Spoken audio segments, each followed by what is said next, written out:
ছাত্রলীগের বিরুদ্ধে কথা বলা যায়, গণরুম গেস্ট রুমের বিরুদ্ধে কথা বলা যায়, সেটা কিন্তু শিক্ষার্থীদেরকে সেই সাহসটা আমরা জুগিয়েছি। যে প্রজন্ম বলা শুরু করেছিল আই হেট পলিটিক্স, সেই প্রজন্মকে আই লাভ পলিটিক্স শিখিয়েছে ছাত্র অধিকার পরিষদ। আর আমাদের দল গণ অধিকার পরিষদ মনে করে সবার আগে বাংলাদেশ, আমাদের জনগণের স্বার্থকে প্রাধান্য দিতে হবে। যে সিদ্ধান্ত বা যে কাজ আপনি করলে দেশ, জাতি এবং ধর্মের সাথে সাংঘর্ষিক হয়, সেটা প্রত্যেকটা ধর্ম, সেগুলো থেকে আমরা আমাদের নেতৃবৃন্দকে বিরত থাকার আহ্বান জানাই। আমাদের দলের যে 4টা মূলনীতি, গণতন্ত্র, ন্যায় বিচার, অধিকার, জাতীয় স্বার্থ, আমরা দীর্ঘ আলোচনার মাধ্যমে আমরা 8 থেকে 10 জন প্রায় মাসখানেক আলোচনা করেছি। আমাদের সভাপতি নুরুল হক নূর সহ এখানে ফারুক হাসান আছে। আমরা নিজেরাই মূলত আলোচনার মাধ্যমে এই 4টা মূলনীতিকে আমাদের দলের পাটাতন হিসেবে গ্রহণ করেছি। অর্থাৎ আমরা সমাজে গণতন্ত্র, ন্যায় বিচার এবং মানুষের অধিকার, মর্যাদা এবং দেশের জনগণের যে স্বার্থ, সেটা আমরা প্রতিষ্ঠা করতে চাই। কিন্তু আমরা অতীতে দেখেছি যে এই বাংলাদেশে যারা ক্ষমতাসীন ছিলেন, তারা যতটা না জনগণের স্বার্থকে প্রাধান্য দিয়েছে, তার থেকে বেশি বহির্বিশ্বের স্বার্থ, কখনো আমেরিকা, কখনো যুক্তরাজ্য, কখনো ভারত, কখনো পাকিস্তান, বিভিন্ন দেশের স্বার্থকে প্রাধান্য দিয়েছে। এক্সট্রিম মশার কয়েল প্ল্যান্ট ফাইবার দিয়ে তৈরি, ডেঙ্গু, চিকুনগুনিয়া বাহি সহ যে কোনো মশার বিরুদ্ধে দেয় এক্সট্রিম সুরক্ষা। আর আমাদের দল গণ অধিকার পরিষদ মনে করে সবার আগে বাংলাদেশ, আমাদের জনগণের স্বার্থকে প্রাধান্য দিতে হবে। আমাদের যে উত্থান,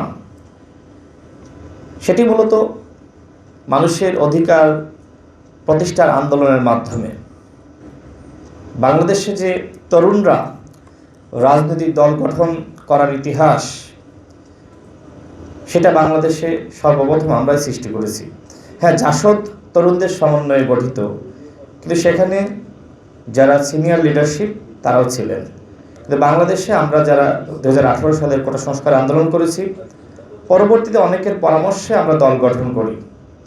আমাদের দল হাসিনা রেজিমে কতটুকু করতে পেরেছে সেটা আপনারা সবাই জানেন। 2018 সাল থেকে 24 সাল পর্যন্ত যতগুলো ইস্যুতে আন্দোলন হয়েছে, আমার মনে হয় ইস্যুগুলো আমরাই সৃষ্টি করেছি। বাংলাদেশে মোদির আগমন বিরোধী আন্দোলন শুধুমাত্র একটি আন্দোলন ছিল না, ভারতীয় যে আধিপত্যবাদ, সেটার বিরুদ্ধে আমরা বাংলাদেশে সর্বপ্রথম আমরা আঙ্গুল তুলেছি, প্রতিবাদ করেছি। এছাড়া যখন একজন মেজরকে হত্যা করা হয়, মেজর সিনা, তখন কিন্তু বাংলাদেশে আমরা প্রতিবাদ করেছি। যখন বুয়েটের শিক্ষার্থী আবরার ফাহাদকে হত্যা করা হয়, তখন নুরুল হক নূর ছিলেন ডাকসুর ভিপি। তার নেতৃত্বে আমরা ঢাকা বিশ্ববিদ্যালয়ে আন্দোলন করেছি।